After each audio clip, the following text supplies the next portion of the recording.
खैर, अब चुनावी राजनीति की बात करते हैं, जिसमें पहले नंबर पर पश्चिम बंगाल है। कल प्रधानमंत्री नरेंद्र मोदी पश्चिम बंगाल के झारग्राम में रैली के बाद वहां के बाजार में झालमुड़ी खाने के लिए एक दुकान में गए थे। यहां उन्होंने दुकानदार से खुद ही झालमुड़ी खरीदी और खाई भी। इस दौरान प्रधानमंत्री मोदी ने एक वीडियो सोशल मीडिया पर शेयर किया था और कहा कि मुझे झालमुड़ी खिलाओ। दुकानदार के काफी मना करने के बाद भी पीएम मोदी ने उसे झालमुड़ी के पैसे दिए। यह वीडियो काफी वायरल है। अब इस वीडियो पर राजनीति हो रही है। ममता बनर्जी ने आज मुर्शिदाबाद की एक रैली में पीएम मोदी के झारग्राम में झालमुड़ी खरीदने और खाने को ड्रामा और स्क्रिप्टेड कहानी कहा। ममता बनर्जी ने सवाल उठाया कि दुकान में पहले से ही कैमरा क्यों लगा हुआ था। सब कुछ पहले से ही तय और स्क्रिप्टेड लग रहा था।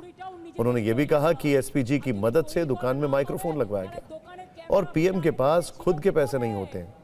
फिर उन्होंने पैसे कैसे दिए? भाई हमें अपना झालमुड़ी खिलाओ। हाँ, अच्छे वाला कितने का होता है? 10-20। हाँ, जो भी है बना दो। तो कितना 10 रुपए देना है? दुकान में आए सर। हाँ, 10 रुपए देना है। नहीं भाई, ऐसा नहीं। हाँ, आप प्याज खाते हैं, दिमाग नहीं खाते हुए।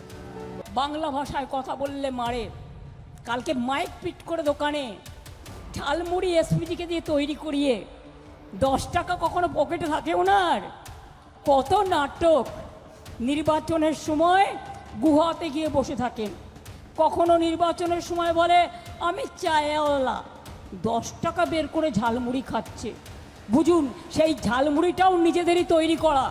আর যদি তৈরি করা না হবে তাহলে দোকানের ক্যামেরা ফিট আগের থেকে ছিল কি করে জিজ্ঞাসা করুন। সব নাটক মানুষ বোঝে না, যেখানে মিটিং করে রেলে করে লোক নিয়ে আসে। अब उत्तर प्रदेश के मुख्यमंत्री योगी आदित्यनाथ के भाषण का वो हिस्सा जिस पर टीएमसी काफी हमलावर है। पश्चिम बंगाल में एक रैली के दौरान सीएम योगी आदित्यनाथ जनता से कहा, स्वामी विवेकानंद ने तुम मुझे खून दो मैं तुम्हें आजादी दूंगा नारा दिया था, जबकि नारा नेताजी सुभाष चंद्र बोस ने दिया था।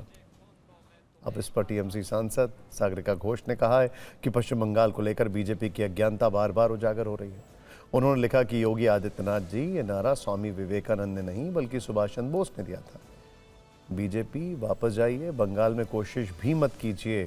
जबकि सांसद महुआ मोइत्रा ने कहा कि योगी आदित्यनाथ अपने तथ्य सही कर लीजिए, ये नारा सुभाष चंद्र बोस ने दिया था, ना कि स्वामी विवेकानंद ने। कृपया गलत जानकारी फैलाने से बचें और पश्चिम बंगाल के मामलों में दखल न दें। एक बार सुनिए योगी आदित्यनाथ ने क्या कहा था, जिस पर विवाद हो गया है। स्वामी विवेकानंद ने कहा था, तुम मुझे खून दो मैं तुम्हें आजादी दूंगा। स्वामी विवेकानंद ने कहा था, तुम मुझे खून दो मैं तुम्हें आजादी दूंगा। पश्चिम बंगाल की चुनावी रैलियों में टीएमसी और बीजेपी ने एक दूसरे पर खूब हमले किए हैं। बीजेपी ने टीएमसी को बंगाल की खाड़ी में फेंकने की बात कही तो टीएमसी ने कहा कि बीजेपी में सभी भ्रष्टाचारी हैं।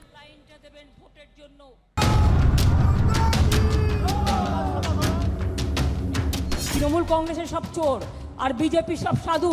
সবচেয়ে বড় চোর বিজেপি, সবচেয়ে বড় ডাকাত বিজেপি, সবচেয়ে বড় ভ্রষ্টাচারী সরকার বিজেপির সরকার, দুরাচারী সরকার, অত্যাচারী সরকার, ভোট কাটারি সরকার। वनवासियों की और जनजातियों की संपत्ति को हड़पने वाले हैं, अनुसूचित जाति पर अत्याचार करने वाले टीएमसी के गुंडे। इनका उपचार केवल डबल इंजन की भाजपा सरकार हो सकती है, डबल इंजन की भाजपा सरकार। লোকসভায় বিজেপিকে আমরা পরাস্ত করেছি, এবারেও মনে রাখবেন এই 26-এই বাংলা জিতে দিল্লি থেকে বিজেপিকে হাঁটাবো। এটা আমাদের অঙ্গীকার, এটা আমাদের শপথ, এটা আমাদের প্রতিশ্রুতি। আমরা বলি না করব, মোদিবাবু মিথ্যে কথা বলেন, আমরা বলি না, আমরা যেটা করবার সেটা আমরা করি।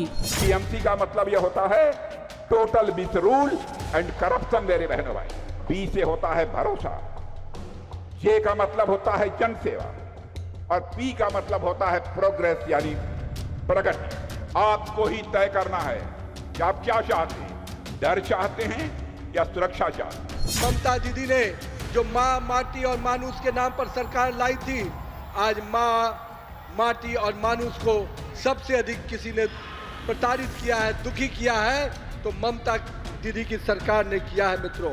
जो बांग्लादेशी घुसपैठियों को जिस प्रकार से यहाँ बसाने का प्रयास किया जा रहा है, हम निश्चित रूप से उनको डिलीट भी करेंगे, डिमोट भी करेंगे और डिपार्ट भी करेंगे। यानी यहाँ के लोगों को ही उसका हक मिले, इसकी चिंता हमारी सरकार करेगी मित्रों। আর অমিত শাহকে চ্যালেঞ্জ, উনি বলেছেন চুন চুনকে হিসাব হোগা। আমি বলি যদি বুকের পাটা থাকে 4 তারিখ বাংলায় থাকবেন, কলকাতায় দেখা হবে বেলা 12টার পরে। কত ধানে কত চাল বুঝবো। तो अब लोगों ने, वेस्ट बंगाल की जनता ने इस बार धूल चटाने का निर्णय ले लिया है और एक तरफा फैसला भारतीय जनता पार्टी के पक्ष में आएगा। हालांकि कांग्रेस नेता अधीर रंजन चौधरी ममता बनर्जी की बात से सहमत नहीं है और ना ही वो बीजेपी की बात से सहमत है। उनका कहना है कि पीएम मोदी और सीएम ममता दोनों एक ही सिक्के के पहलू हैं। एक मोदी और दीदी की ये मतलब चुनावी जंग देखते हुए, ये नूरा कुश्ती देखते हुए आम लोग बड़े परेशान हो चुके हैं। तो इसलिए आम लोगों की अभी सोच में ये आए हैं कि क्यों ना एक बार नए तरीके से कांग्रेस पार्टी को समर्थन किया जाए। ममता दीदी का कहना है कि कांग्रेस की बीजेपी के साथ सेटिंग है, आपको बी टीम बताते हैं उन लोगों को। जब तक बंगाल में दीदी रहे तब तक बीजेपी पार्टी की बी टीम बनने का किसी को अगर मनसा भी रहे वो कभी नहीं पूरा हो सकता, क्योंकि दीदी और मोदी दोनों एक दूसरे के लिए बड़े भरोसेमंद और लाभकारी एक पार्टी माना जाता। दोनों के बीच ये रिश्ता पहले भी थे, आज भी आए, बाद में भी रहेंगे।